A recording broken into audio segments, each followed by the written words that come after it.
আজকে মায়ের ডাক নামক একটি সংগঠন থেকে আন্তর্জাতিক অপরাধ ট্রাইব্যুনালের চিফ প্রসিকিউটরের কার্যালয় বরাবর গত 2009 থেকে 2025 সালে 2024 সালে গত 2009 থেকে 2024 সালে সংগঠিত ইনফোর্স ডিসঅ্যাপিয়ারেন্স অর্থাৎ গুম এবং বিচার বহির্ভূত হত্যা এর অভিযোগে 100টি আবেদন আমাদের কার্যালয়ের বরাবর ওনারা এনেছেন। সেখানে প্রায় 60 জনের মতো অভিযুক্তকে অভিযুক্ত করা হয়েছে। আমরা এই আবেদনটি ইতিমধ্যে পেয়েছি, গ্রহণ করেছি এবং আমরা এটিকে আন্তর্জাতিক অপরাধ ট্রাইব্যুনালের তদন্ত সংস্থায় তদন্তের জন্য প্রেরণ করব।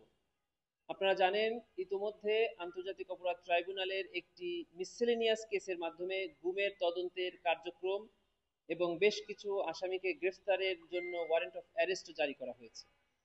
তদন্ত চলমান আছে। আমাদের এই অভিযোগগুলোও আমরা পর্যালোচনা করব এবং এর মধ্য থেকে যে সকল বিষয়ে প্রাথমিকভাবে আমরা সত্যতা পাবো সেগুলোর ব্যাপারে আমরা যথাযথ আইনগত ব্যবস্থা নিব।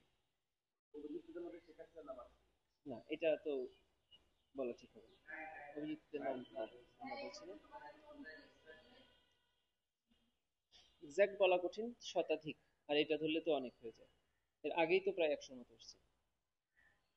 আর আপিল বিভাগের একটা ছোট বিষয় আপনারা শুনতে পারেন, সেটি হলো আজকে মহামান্য সুপ্রিম কোর্টের আপিল বিভাগে এটিএম আজহার সাহেবের মামলার রিভিউ পিটিশন শুনানির দিন ধার্য ছিল।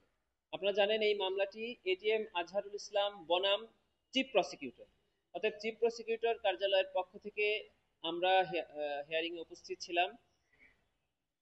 মাননীয় প্রধান বিচারপতি আমাদের কাছে জানতে চেয়েছেন যে চিফ প্রসিকিউটর অফিসের অবস্থানটা কি এই মামলা শুনানির ব্যাপারে।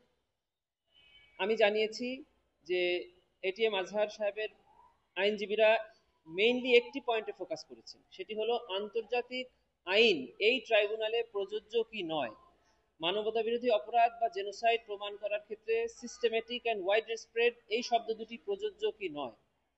আমরা অ্যাপিলেট ডিভিশনে বলেছি যে পিটিশনারের এই আর্গুমেন্টের সাথে প্রসিকিউশন সম্পূর্ণই একমত এবং এই একমত তার প্রমাণ হলো যে আমরা ইতিমধ্যে 2024 সালের আন্তর্জাতিক অপরাধ ট্রাইব্যুনাল আইন 1973 অ্যামেন্ডমেন্ট করে ওয়াইড স্প্রেড অ্যান্ড সিস্টেমেটিক এই শব্দ দুটি সংযোজন করা হয়েছে এবং রোম স্ট্যাটিউটের অ্যাপ্লিকেবিলিটিও এই আইনের মধ্যে 2024 সালের সংশোধনীতে এসেছে।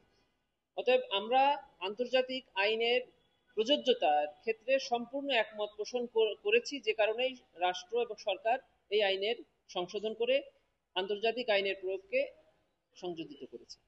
ধন্যবাদ।